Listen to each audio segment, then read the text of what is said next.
Matay ang aking asawa at anak!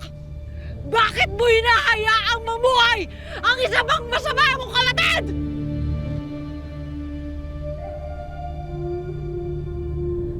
Ito ba?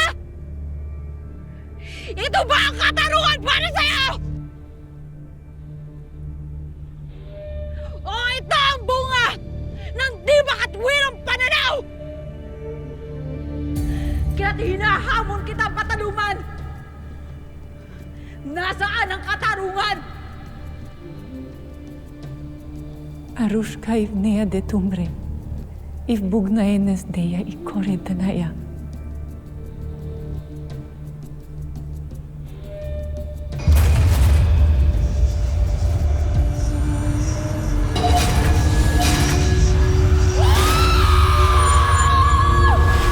Ngunit nakikita ko ang hindi ninyo nakikita. Ang mga hibla ng katotohanan na mangyayari pa lang.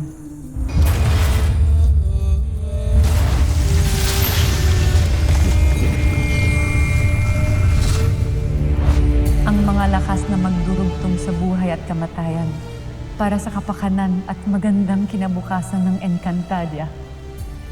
Lahat ng sakit at sakripisyo ay may dahilan. Maging ang pagkawala ay may kabuluhan.